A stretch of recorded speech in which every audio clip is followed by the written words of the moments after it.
we go.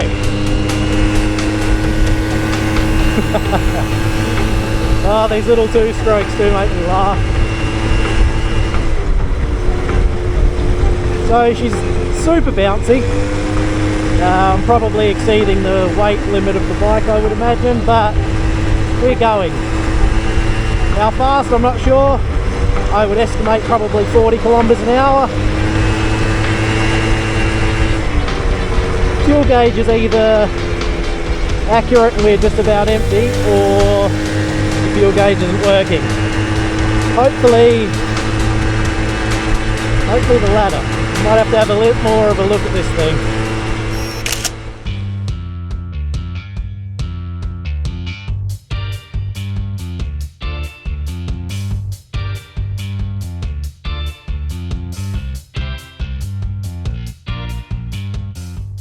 Hey guys, and welcome to this episode of the Bad Idea Bros. Today you join me in the shed again, and we'll be working on the wee Suzuki Stardust, hopefully finishing it. Now, if you've seen the last episode, you would have seen me unexpectedly getting this thing running. I genuinely didn't think I had a hope in hell of that happening, but here we are. And I took it on a very ill-advised, sketchy road test. That obviously illustrated quite a few issues with the bike that I wouldn't have known if I hadn't have ridden it. So today I'm planning to try and fix those things. And I've had a bit of time to think about what I'm going to do with it, and I've come to a decision. So we're going to take all the panels off, we're going to sand them back, give it a respray, going to refurbish the rims, the tyres that definitely need replacing. I've got some replacements for those, so we'll put that on. And just a few little niggly things that need tidying up. The rear brakes don't work, so we'll see if we can alleviate that. Things like that. So the goal for today is to have this thing completely finished in a point where I can ride it on the road, and hopefully have it not be so sketchy and death-defying, so we'll see how that goes.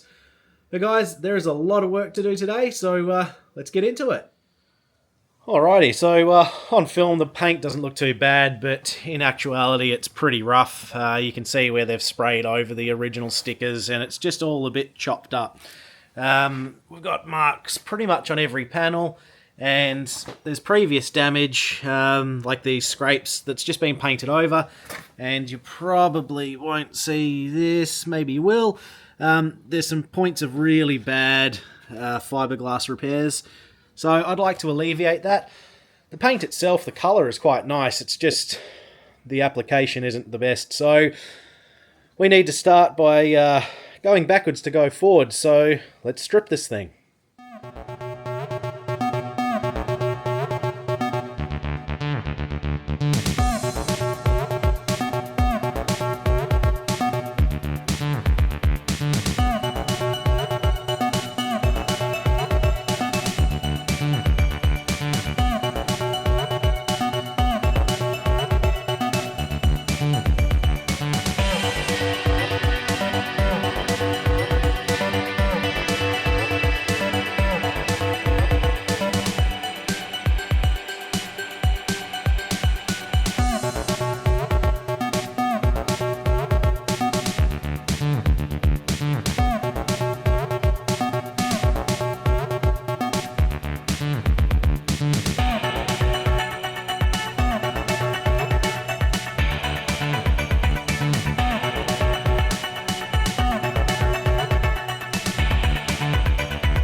Alright, so there we have it. The wee bike's been stripped, and there's not a lot to it, to be fair.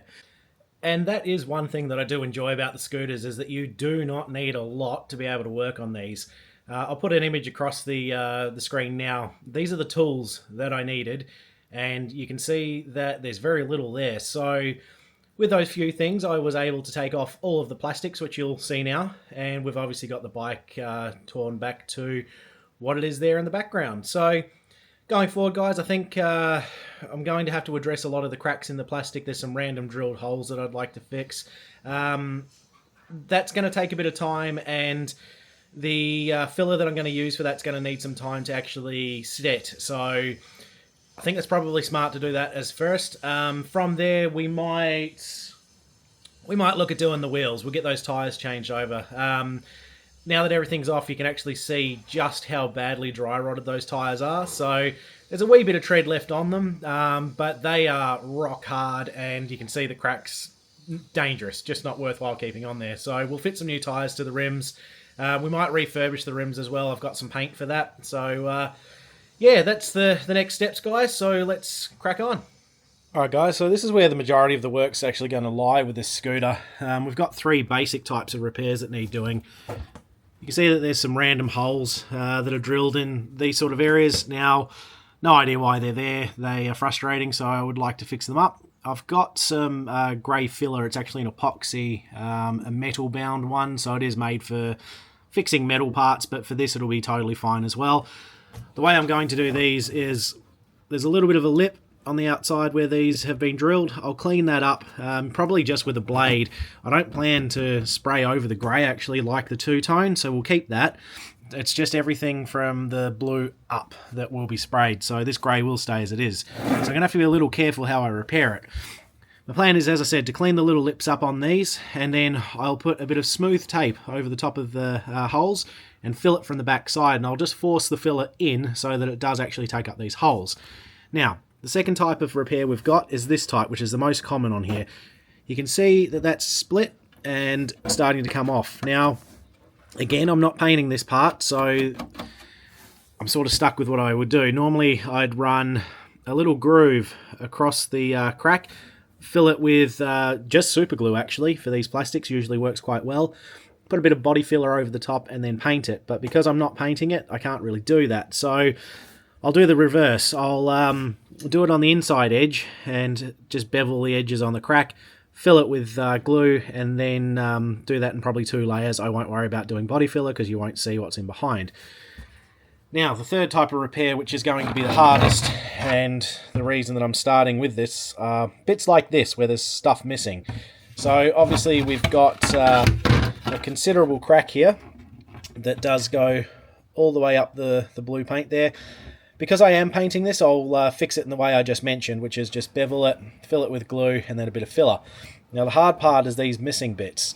So what I plan to do, and I haven't done this before, so it'll be interesting to see if it works or not, is to run my same smooth tape, once I've done this crack repair, over this edge, and then on the inside, use that grey epoxy filler to blend it. So I will go over the edges further than where the crack is, and then let that become the structure for what the filler sticks to make up the shape. So guys, I don't know if that's going to work, but it is a cheap way to do things, and I am trying to keep the cost down on this bike, so I'm going to use what I've got here and just see if it's going to work. It'll be interesting for me as well, because I haven't done this before, not that particular way. So we'll call it a low buck fix. The paint job's going to be rattle can anyway, so I'm not super fussed about it, but that's the theory. Let's see if it works in practice.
Alright guys, so while all that's drying and doing its thing, I might see if I can't do something about this wiring harness, because Although it's all connected correctly now, it's obviously still a bit of a shit show. And it's just not tidy, and it's honestly doing my head in. So I think what we might do is try and fix this up a bit. I will remove these connectors. I don't like having multiple connectors because it's just failure points. We'll get the soldering iron out. We'll actually join everything the way it's meant to be. We'll heat shrink over the top of it all so it's waterproof. And some of these I feel like could be shortened. They're really long. And just as a rule, the whole thing's real messy. It's just not in a nice layout. So it's my OCD kicking in a little bit, guys, but it is something I want to try and sort out. And obviously getting rid of these connections gets rid of failure points. So it's all a win. So let's spend a little bit of time trying to tidy up this wiring. Alright guys, so you can see that is definitely a lot tidier than it was, and although by no stretch of the imagination is it perfect, I'm pretty happy with that. So everything's put together in a better way than it was, and you can see by the waste that's on the ground there's a lot of rubbish that came out of there, so pretty happy with that. But I thought I'd take the tail light off to give it a bit of a clean up, and we've actually had another stroke of luck here. You guys remember in the previous episode that I mentioned that this tail light was broken and that it would be very hard to get a spare part for this. All the broken bits are actually in there. Now, I've mucked around with it and all the parts that are missing from this are actually there. So these three little bits here, I will be able to recreate this tail light. So a bit more gluing, which seems to be the fashion of today's episode, but a bit of gluing and I should have this tail light back in one piece. So let's get that done and I'll come back to you shortly. And there we go. It is, again, by no means perfect. You can still see that there are cracks and such in it, but it's complete. So that's better than I was expecting, to be honest, and from a distance you're never going to know, and it's now waterproof for the globe. So that's an absolute win. We'll get this back on the bike, and I think the next job will be the wheels.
Guys, so it feels like we're actually getting somewhere now. The white wheels on the bike have completely changed the look of it already, so it's nice to see some progress because it feels like we've been doing a lot of mucking around and not really seeing anything change, but that's the first big thing, so that is definitely a step in the right direction. Which brings us to the next piece of the puzzle, being the plastics. Now this is going to be the biggest job, there is no two ways about it.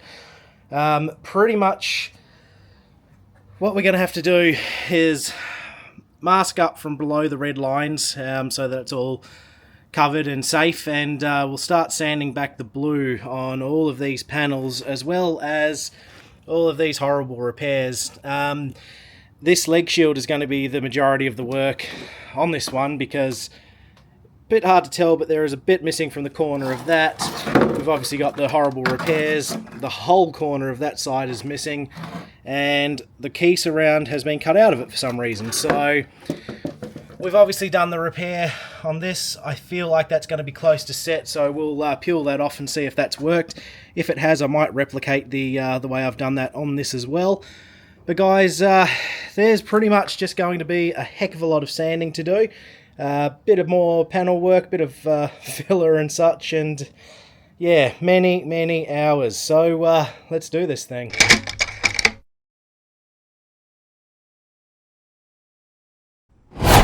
Alright, let's start for interest's sake just with the dash panel here, because this is the one that we obviously have tried to fill this gap in. So you can see that it's not the prettiest of repairs, but it is solid now. So I'm hoping that once we remove this black tape, it will have filled in that big crack that was previously there. Not too bad actually.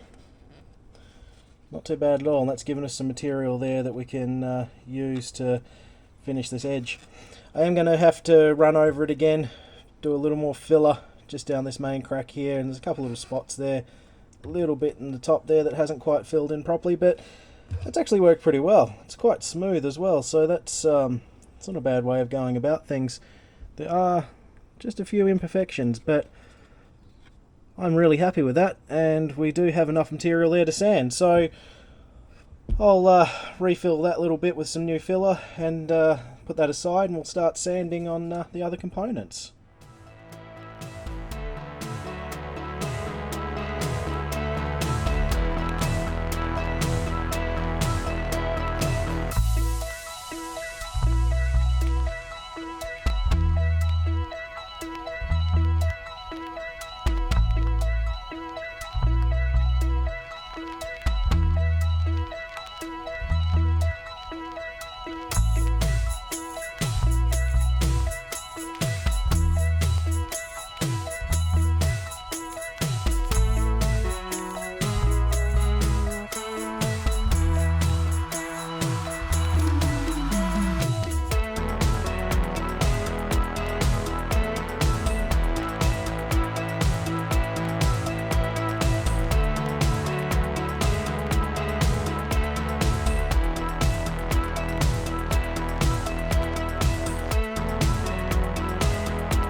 Well guys, you joined me at a bit of an impasse, and you can see from all the crap that's on the workbench I have been sanding like a crazy person. But the Wii sander's out of juice, so the battery's charging, and it was just in time to start this horrible leg shield, which is going to be so much work. This fiberglass repair that's been done on it there, I've started sanding it. It's as hard as a rock, so I'm really not looking forward to what this whole other side's going to be like. But I've started now, so it's something I'm going to need to continue with. So yeah, it's a bit of an impasse with the sanding at the moment. I can't really do anything until that battery's charged. So I do have the rear panels on the scooter at the moment. They are purely there just to keep them out of harm's way, because knowing my luck, I would stand on them after I finished all that work, break them, and then have to do some more work on them in repairs. I really don't want to do that, so they've just been put here out of the way. Now, I can't do anything else to the gauge plastics or the dash, whatever you want to call it, on the scooter, because that resin is still hardening, that little second layer that we had to do. I'm probably not going to be able to touch that until tomorrow. So about all I can do, guys, is start masking up these rear panels in preparation for paint tomorrow. Because realistically, I don't think I'm going to get much further today, but I want to get as much done as possible. So the masking's going to take a little bit of time, so let's get into that.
Alright, there we have it, guys. That was a massive day. Obviously didn't get as much done as I was hoping to, but man, that sanding is just taking forever. And for the battery to run out, it's just one of those things. It's obviously been doing a lot of work. Really happy with how the wheels came up. That gloss white paint really sets them off. Obviously done that on a scooter before. I did that on my Wii Nifty 50, so I did take a little bit of inspiration from that. But it's not going to be red, this one. I've got a nice colour pick for this. It is a colour that could be controversial. Some of you guys will like it, some of you guys will hate it, but I think for the theme of the build I'm going for, it should be a good fit. So guys, I have so much cleaning and packing up to do because I need to get all my other bikes back in the shed. I can't leave them out overnight. So I think that'll do it for this one. Apologies that we didn't get any paint down today, but you will see that in the next episode. And as always, guys, I do thank you for following along. If you're enjoying what you're seeing, please do remember to subscribe. Costs you nothing, really helps the channel out, and my goal of 5,000 subscribers is getting closer this year, so thank you all. But guys, we'll see you in the next one. Bye.